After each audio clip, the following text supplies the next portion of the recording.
Hello, hello, hello. Slightly different setup to usual, normally we're in that corner there. However, today we are tackling these two big piles here. Basically these piles are now in line with the first cat post. They can't go above this because the cats will climb on the books rather than on the post. So, these are all books that at some point over the last 4 or 5 months I've put aside because I don't want them anymore. These are all books to unhaul. So, that's what we're going to go through today. I'm going to pick them up, tell you why I'm unhauling them, if there's a reason I'm unhauling them. Obviously I can see this first lot here. I have no idea what's in this pile. I have no idea at all.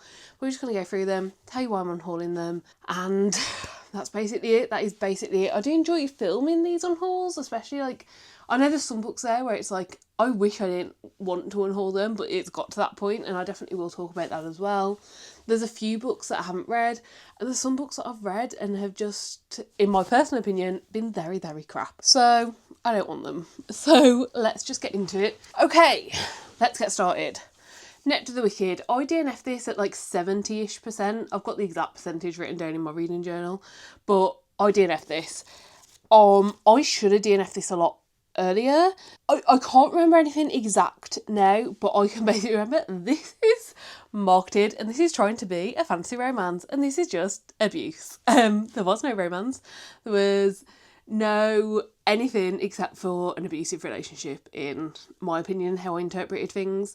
And I can remember there was a point in the 70% mark, and it was like, I don't know if it was going to actually turn into a sex scene or if it was just like, you know, like building up tension or whatever. But he just said something so vile that I was like, that's clearly meant to be attractive. That's clearly like it's written in such a way that this is meant to be like, oh yeah, like I'm coming on to you. And honestly, it made me be like, fuck off. Like, that's just so fucking disgusting and abusive. So, yeah, getting rid of that one. Diversity, you'll see this very soon, probably next week, in a vlog. I read this book for the R Fantasy Bingo board. This is in vlog number 2, if you are watching this after the date it's gone out. So, yeah, vlog number 2, this one will feature in. And I just didn't like it. I didn't like it at the end of the day. I think I settled on a 2-star in the end. It might not have been 2-star, it might have been less.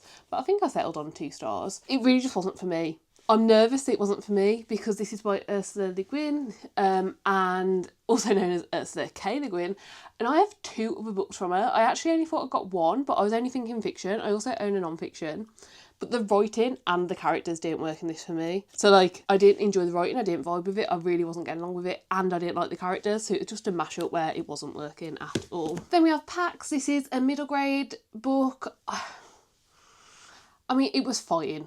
It was fine, I guess. Personally, most middle grade books I've done researching and I think sound good and I read, I then think that, oh, like, if there was a child to give, like, a gift to, I would definitely, like, give this to them. I would recommend it to them. I would, you know, I think it's good, and not only have I enjoyed it, or even if I don't enjoy it, I think this is good for children. I just really didn't like the messaging in this. It felt very, very weird. Like, and I couldn't get an exact age that this was, like, based for online, but I think it's kind of, like, 6 to 8 year old kind of ages. And I don't think this is a spoiler. I mean, it hints at it on the back. It says there's a encroaching war and 300 miles between them. This kid runs away. Like, and it's very pro that, and, like, it's doing a good thing. And there's also a lot of weird war stuff in there. I just didn't like it. I didn't like it. So, yeah. Then we have the plot. I read this during... Oh my gosh, what did I read it? During Summerween, I think. I think so. I didn't like it. I didn't like it. It was very try-hard, and it basically all relies on the plot of the book they're writing within the book to be really amazing and good for the entire story to make sense of why this thing would even be happening. The plot wasn't good. The plot wasn't good. And like, the plot of this wasn't good because the plot of the fake book in the book wasn't good.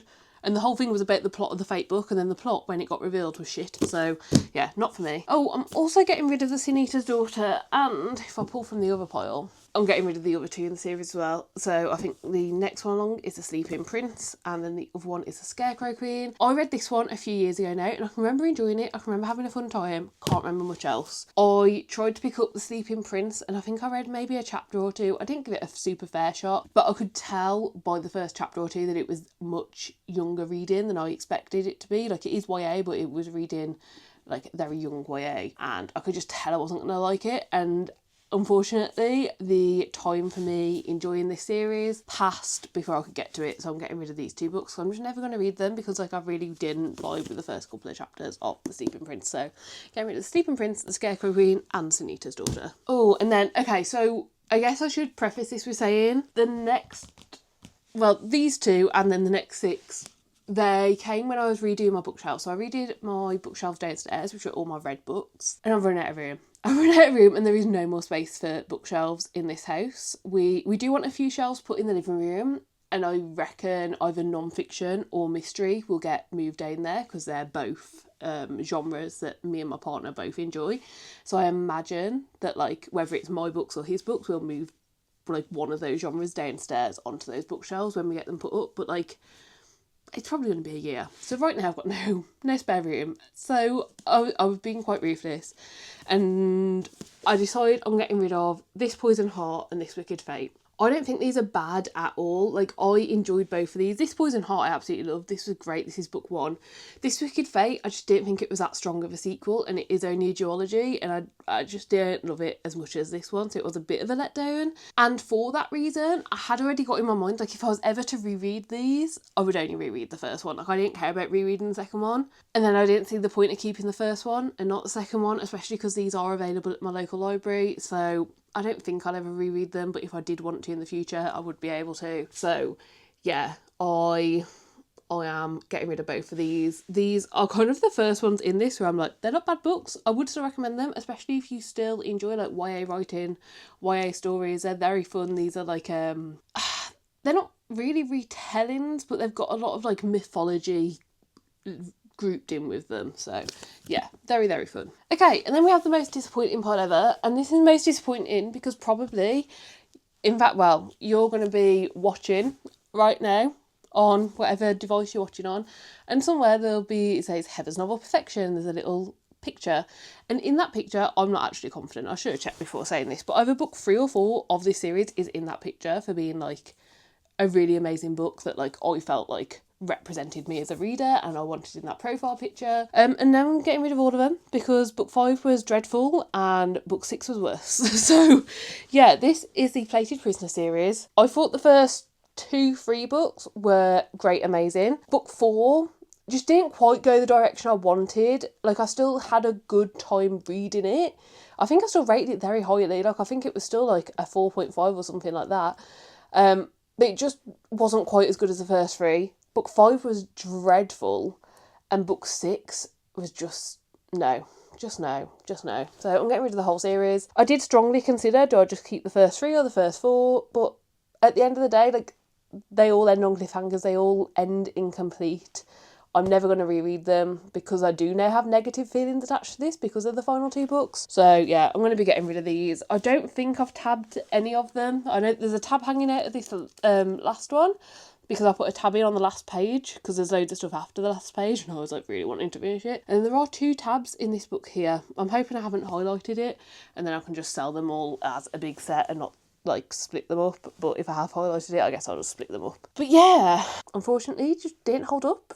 And that is a problem I am finding because I'm loving so many series, but there's so many series I haven't finished. And like, I don't know if for me, that author, whatever author is, like all these different series that I've started, can they finish a series to my satisfaction? Like, can I be happy with the ending of their series? I don't know that for so many authors.